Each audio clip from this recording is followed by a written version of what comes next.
Bonjour à tous et bienvenue dans ce quart d'heure US du 10 mai 2017. Je suis Lucas Roudelis pour CMC Markets.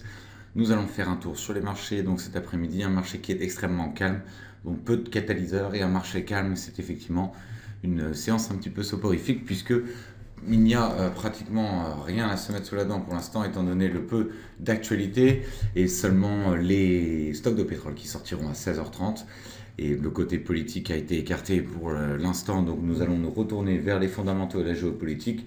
Les fondamentaux qui sont toujours bons, les marchés qui sont toujours en tendance haussière, mais vraiment peu d'actualité, donc vraiment on va rester focalisé sur ces stocks de pétrole cet après-midi, ce qui va nous permettre de jouer sur le pétrole, mais également sur certaines paires de monnaies, notamment l'euro-dollar. L'euro-dollar qui est en train de perdre un petit peu de terrain, le dollar index lui qui se reprend. On va voir tout ça dans quelques instants. L'avertissement sur le risque pour vous informer que cette vidéo est à caractère purement informatif et que les CFD sont des produits dérivés complexes. Dans le quart d'heure, nous verrons l'intraday, les actions européennes, les statistiques et chiffres du jour, actualité US et palmarès actions, une reconnaissance de figures graphiques, je vous verrai justement sur l'euro-dollar, et puis les questions-réponses, il y en a tout au long de la session, n'hésitez surtout pas. Donc dans les mouvements intraday, le CAC 40 qui se situe toujours autour des 5400 points, il a perdu un petit peu de terrain, 5393,94. Voilà, un marché qui ne bouge pas ou peu à l'heure actuelle, à part le FTSE à noter qui prend presque un demi pour cent, mais sinon peu de mouvements sur ce marché, les investisseurs qui restent prudents ou qui tiennent leur position ou qui cherchent à enclencher quelques rachats sur des niveaux clés, notamment autour des 5380, 5375. Donc on va toujours voir le range que l'on avait étudié depuis plusieurs sessions, 5374, 5411. Le DAX, lui, qui est repassé au-dessus des 12 740 points avec une résistance assez importante à 12 785 points. Donc il faudra surveiller cette résistance puisque nous sommes à 759 à l'heure actuelle.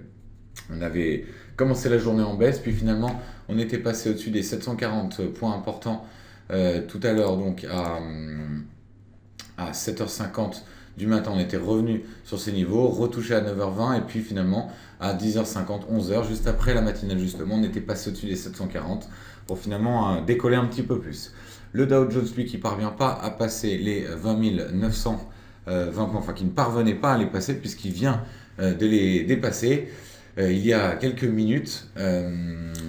Le Dow Jones donc, qui a touché plusieurs fois ce point, notamment à 9h30 ce matin, avant de se replier un petit peu, venu le retoucher à 14h30, s'est replié, puis finalement, il y a 10-15 minutes, et a franchi les 920 points, donc 925 à l'heure actuelle. On verra si c'est soutenu pour ce Dow Jones qui pourrait essayer de combler le gap de cette nuit entre la clôture 22h50 et minuit sur nos CFD. Voilà, donc Gap qui avait vu le Dow Jones clôturer donc à 20 949 et réouvrir à 20 921. Nous sommes donc juste au-dessus, 20 925. Et donc un Dow Jones qui va peut-être essayer de confirmer. Nous verrons tout cela avec les stocks dans 40 minutes de pétrole. Le S&P qui a rebondi sur les 2391 points et qui donc est à l'heure actuelle à 12 393 points, 12 391 qui est un niveau qui nous semble important. Le S&P qui, on le rappelle, est en train de faire moins bien que le Stoxx 600 et qui donc montre à quel point pour l'instant les actions européennes pourraient prendre le dessus sur les actions américaines notamment, et à quel point les marchés européens pourraient être un peu plus intéressants. L'idée, c'est de voir si les investisseurs américains pourraient se pencher sur les actions européennes et donc pousser ces marchés plus haut. Attention tout de même à toute correction qui pourrait arriver, puisque même si les fondamentaux sont positifs, les marchés sont positifs, on n'est pas à l'abri, avec une nouvelle inattendue, d'avoir un marché qui corrige un peu. Et puis, on sait, les valuations des entreprises sont quand même assez hautes et on a toujours les banques centrales pour soutenir, donc on va rester extrêmement prudent. Le pétrole, lui, qui revient vers les 46,5 dollars, le pétrole WTI, donc qui est en progression depuis tout à l'heure, depuis minuit à peu près, depuis 22h30 même hier soir. Donc le pétrole qui reprend un peu de couleur avant les stocks, 16h30, ce sera très intéressant. Alors je suis en train, pour ceux qui souhaitent, d'écrire un papier sur les stocks de pétrole justement, sur le pétrole pardon, en soi, pour voir à quel point le prix est un petit peu contrôlé en ce moment, avec une guerre notamment entre l'Arabie Saoudite et les États-Unis, avec les États-Unis qui produisent du pétrole de schiste et qui a un taux de rentabilité, un seuil de rentabilité qui a bien baissé par rapport à il y a 3 ans, puisqu'on était à 70 dollars, on est désormais à 40 dollars pour la rentabilité du pétrole de schiste. Donc les Américains qui essaient d'inonder un petit peu le marché de stock, et à l'inverse des pays de l'OPEP, des pays membres de l'OPEP et de certains partenaires, qui eux veulent une réduction des stocks pour faire remonter ce baril, donc un baril qu'on pourrait facilement voir jouer entre 45 et 55 dollars. Donc, histoire à suivre, je pense, c'est vraiment le sujet du moment avec ce manque d'actualité. Et puis aujourd'hui, on a les stocks, donc ça tombe bien. Donc le pétrole que je vous conseille de garder bien, bien à l'œil.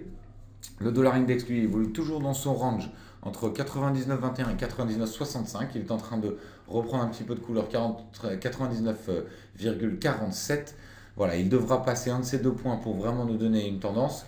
Mais le dollar qui, forcément, sera impacté par les stocks de pétrole, là aussi, à 16h30. Donc, on devra bien sûr surveiller tout ça.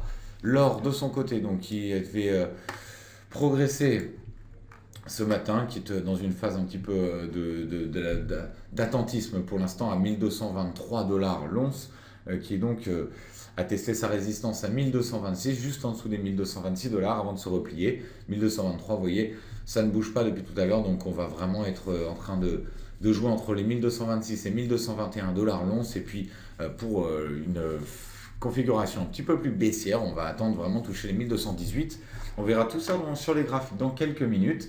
Et puis une paire euro-dollar qui peine à aller chercher la 1,09. Donc on est à 1,08. Alors on se situe autour des 1,0880, puisque la plupart du temps on est autour de cette valeur de 1,0880. On a un petit peu baissé depuis 1,0866. Le dollar qui se reprend, donc l'euro-dollar qui pâtit un petit peu d'actualité pour cet euro-dollar pour l'instant. Mais là aussi le pétrole qui va jouer sur le dollar, donc forcément il va falloir garder tout ça à l'œil. On verra ça dans quelques minutes, notamment avec la figure graphique. Dans les meilleurs moments de performance de l'Eurostock, donc on va trouver BMW en tête de l'Eurostock, Repsol, Sanofi, Total et Carrefour, les valeurs donc pétrolières et de l'énergie qui essaient de profiter un petit peu du rebond, notamment du pétrole. Et puis on aura dans les moins bonnes performances le secteur du luxe avec LVMH, on aura Orange, une banque avec Banco Bilbao, Nokia et enfin Vinci. Voilà, pas de grosse chute là non plus, mais des actions que l'on connaît bien. Dans les statistiques et chiffres du jour, donc prix à l'importation aux États-Unis à 0,5% contre 0,2% attendu. Donc cela pourrait jouer fortement, cela pourrait jouer en tout cas avoir un impact sur l'inflation aux États-Unis. Donc à garder sous le radar ce genre de valeur. Et puis à venir, je vous en ai parlé suffisamment. Ce sont les stocks de pétrole et les stocks d'essence aux États-Unis à 16h30 qui seront évidemment très suivis. Alors, on regardera ça dans une minute là aussi sur la plateforme, mais dans le calendrier des marchés, vous verrez que donc on attend des stocks de pétrole en baisse de 1,59 million de barils.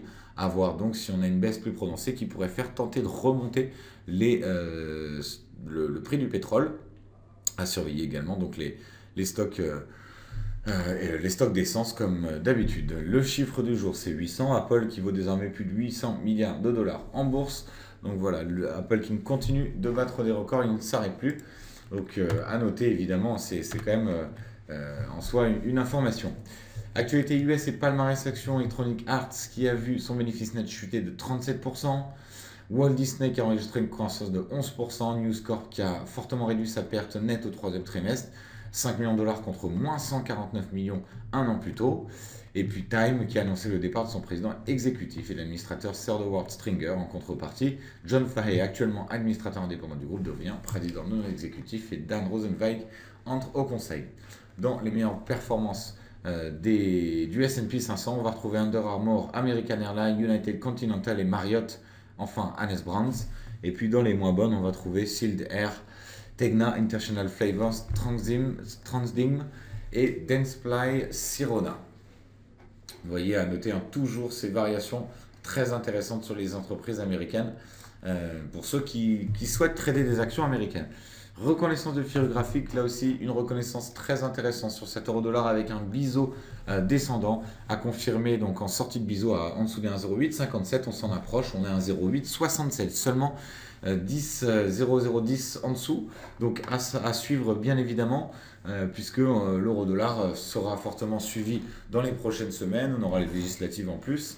Et puis, petite précision sur des indices à surveiller, notamment les indices de volatilité, sur la volatilité du CAC 40 et la volatilité, l'indice de volatilité aux US, puisque ce sont des niveaux extrêmement bas, donc ça peut représenter des opportunités, bien évidemment, pour vous tous.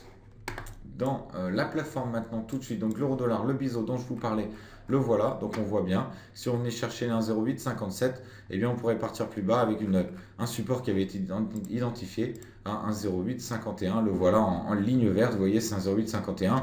Support dessiné dans le deuxième partie du mois d'avril, donc support intéressant, 0,851.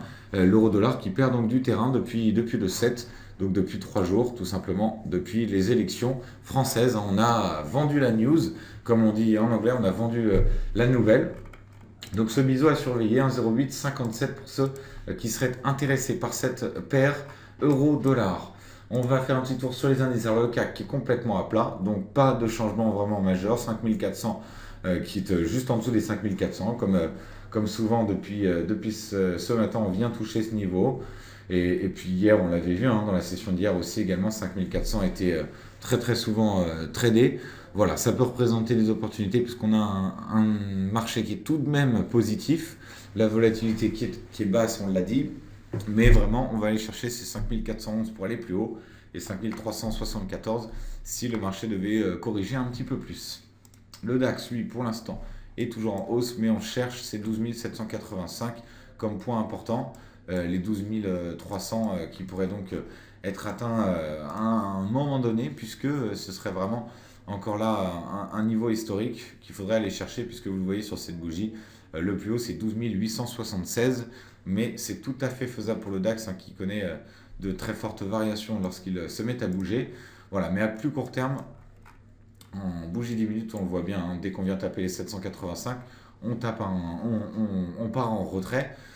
Donc à surveiller, bien sûr. En tout cas, on va faire très, très attention à ça. L'or, donc on l'a vu,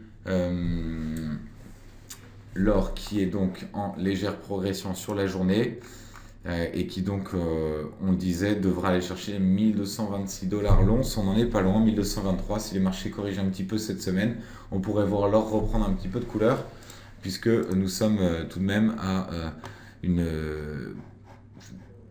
en phase descendante sur l'or, clairement depuis le 17 avril. Donc on va devoir voir si ça se rattrape, sinon on ira taper les 1218 pour partir vraiment plus bas. Le pétrole, lui, qui est très intéressant, 16h30, on a les stocks et vous voyez donc cette oblique descendante sur le pétrole dont on va voir les stocks qui vont permettre de définir un petit peu si les cours peuvent remonter, donc attention lorsque la valeur sort. Mais si les stocks venaient remonter, 47,10 serait un niveau extrêmement important. Et puis vous voyez, pour qu'on inverse vraiment cette tendance, il va falloir passer cette oblique verte que nous avions tracée. Donc on va rester bien sûr très vigilant là-dessus. Et puis pour finir, le dollar index, donc, qui évolue toujours dans ce range 99,21, 99,65, dont on ne sort pas depuis hier et dont on va surveiller ces deux niveaux pour essayer vraiment d'aller chercher plus haut ou vraiment casser par le bas à 99,21. Là aussi, je me répète, mais là aussi, les stocks de pétrole vont forcément jouer sur ce dollar index. Voilà, je vous remercie d'avoir suivi cette session et je vous retrouve pour ma part dès demain matin à 10h du matin pour la matinale. Merci à tous, bonne fin de journée, au revoir.